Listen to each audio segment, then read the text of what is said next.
I want to start off with a chart for the benefit of our Bloomberg viewers, looking at exactly the situation when it comes to the labour market here in Australia. We're looking at the highest levels of unemployment in a quarter of a century, and unfortunately that actually could be the good news, because May is likely to be a whole lot more ugly given that the data for April was collected earlier in the month.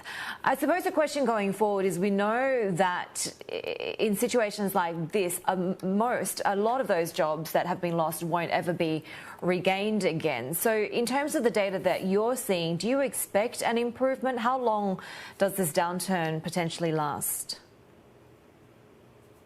Well, that's certainly the big question. I mean, what we've seen on our Seek website was a very, very sharp, significant fall in job advertisements. And the nature of that fall was across every industry we track. Obviously, some industries hit harder than others. Mining resources, as an example, was a bit less hit, but even there has seen some impact in advertising since the coronavirus restrictions came in. While April continued to be very, very low in terms of job advertisement, we have seen a very slight creep up in the first couple of weeks of May. So while we're cautious on being too optimistic, it does look like there might be a very slight turning point, at least in the number of businesses who are starting to think about hiring again. How much impact do you expect to continue to see in the medium and longer term from the lack of incoming temporary foreign labour into Australia? Well, it could have pluses and minuses for the Australian job seeker, certainly. We had seen in the very early time of the coronavirus pandemic, many offshore call centres actually returning their operations to Australia very, very rapidly and hiring thousands of people in Australia very quickly. If that continues, if we do struggle to operate cross-border due to travel restrictions or immigration restrictions, that could mean that there's more jobs being filled by Australians. However, I think it's very early to say how this is going to play out. Most of our job advertisers are still quite cautious right now. They're not making major hiring decisions. They're holding back on these types of major employment decisions that will help us start to see what the way forward is going to look like.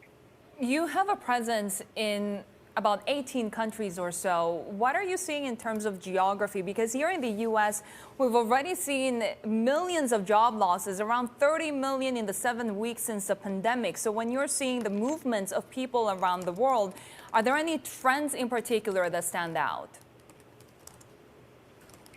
We are in several markets, particularly across Asia. The main trend that we're seeing is that the timing looks very different by country. So, for example, in China, obviously that market was hit first by the coronavirus pandemic, and many of the businesses are hiring quite rapidly now. They are seeing more of a recovery, not back to previous levels, but more of a recovery. Likewise, Hong Kong.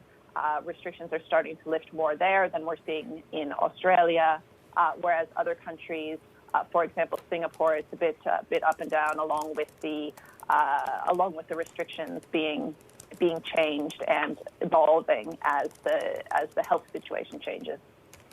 Kendra, around the world, we have seen this new trend of retirees being more proactive in the job market, especially in part-time labor force.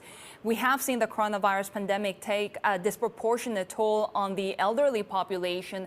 What will the labor force post-pandemic look like? That's a great question. I think what we're seeing right now, to be honest, it's hard for everyone in the labor force.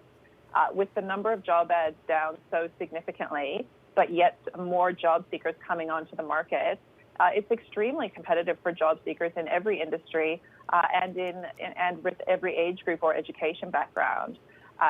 So while in some industries there might be some pockets of growth, really it's been quite challenging across the board.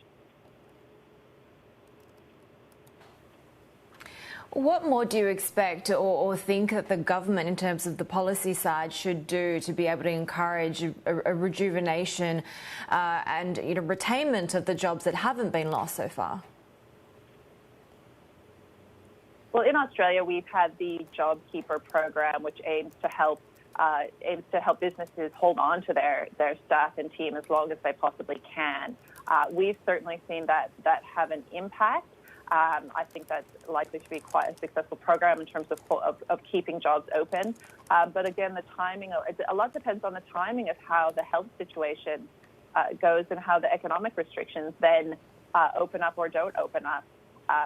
What we hear from job advertisers and hirers is that they're cautious to make investments right now, and they won't start hiring until they do see a bit stronger light at the end of the tunnel.